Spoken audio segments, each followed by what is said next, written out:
What up, y'all? It's your boy Bryce, everybody's favorite rye whiskey snob, coming back at you with another whiskey review. And today we have a celebrity in the building. We've got Blade and Bow.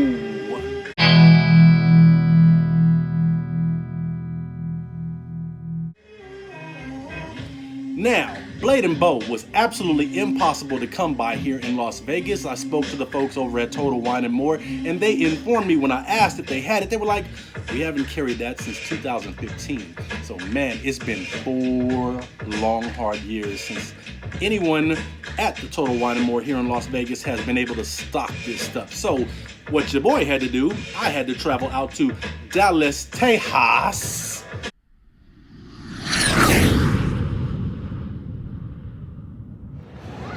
Let me take a moment to tell you how much of heaven I'm in here at the Taste of Dallas. Every bourbon and rye whiskey that I ever wanted that I can't get in Las Vegas is here. Right now I am sipping on Balcones True Blue. It's a blue corn whiskey and it tastes like blueberry Eggo waffles. And that's kind of the hit. It tastes like a blueberry syrupy waffle. It's delicious. Salud. Out there at Dallas, Texas, over at Total Wine and More, they absolutely had Blade and Bow in stock. Now let's get a little into Blade and Bow.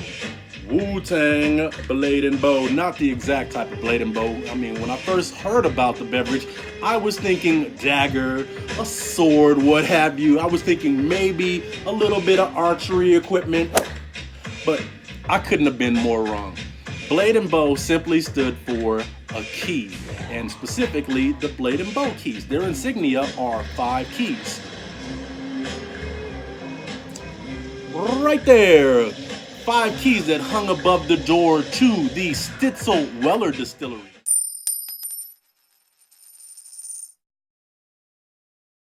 Now, if you guys say, hey, that sounds a little bit familiar, it's because it is. The Stitzel Weller Distillery used to own and produce some of the top bourbons out there, including the very ever popular Pappy Van Winkle, Sazerac, along with other things. They split.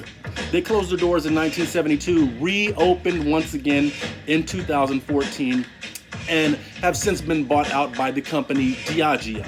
Now, those of you that follow the bourbon trails understand that Diageo is the owner of such spirits as Bulleit,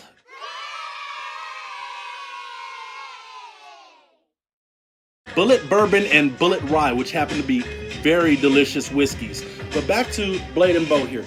We're going on this Stitzel Weller Distillery out of Louisville, Kentucky, coming in at a very solid 91 proof.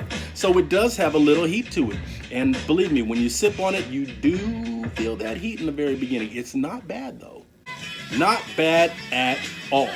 The mash bill on this, we're talking about 15% rye, anywhere between 7 to 10% malted barley, and the rest is a mystery. It's corn. The corn percentage is a mystery, but you can do the math.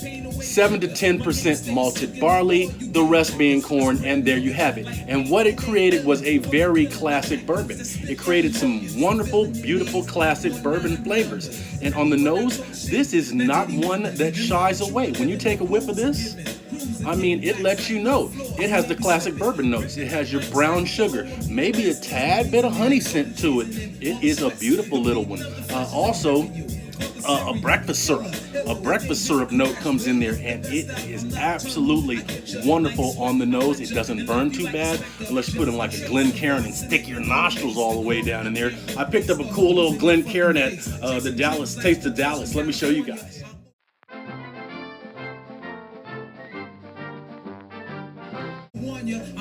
Finally caught myself a little Glencairn glass. It's not exactly a Glencairn, but it's sort of in the realm of a Glencairn. It's really good. But I'm going to show y'all. I enjoyed myself down there. I am now on about my 13th or 14th glass. And this is heaven. Heaven. Yeah, your boy did his thing. But nevertheless, back to the Blade and Bow. We're going to get to the flavor of this.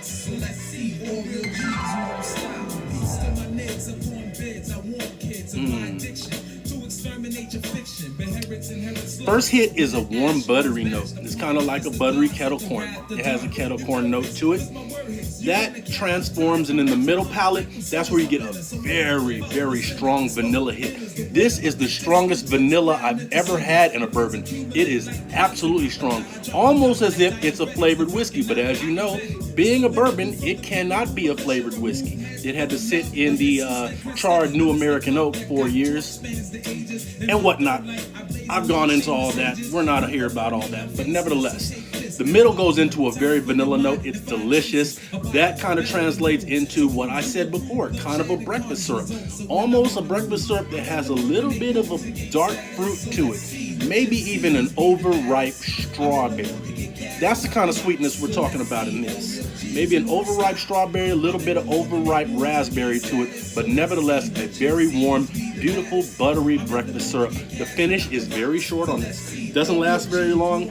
Doesn't hang out in your mouth. You don't get too much of a barrel note. Maybe a little bit when you take your first sip of it. You can taste the oaks and the tannin, what they would call the tannin, the oils and the sugars that are in the woods. This liquor does have a nice little amount of legs to it when you spread it around in a glass. And I bring it up to the camera. You can see that it does have a little bit of oily texture to it. It's kind of nice. It does have, like I said, a beautiful dark amber color to it. I like Blade & Bow, including the price. Wasn't too bad, $49. That's not bad at all as far as very good bourbons go. Not bad at all. So didn't break the bank. Blade & Bow is a solid choice. I ran across a couple people said it's too soft, a little bit too sweet for them. Bullshit. It's good. It's solid.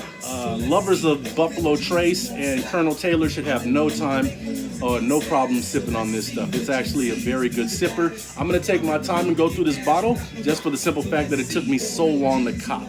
I love this stuff. It's delicious. I'm going to continue to sip on it, and hopefully you guys can find it out in the neighborhood store where you guys are at. It's difficult. It goes. It flies off the shelf.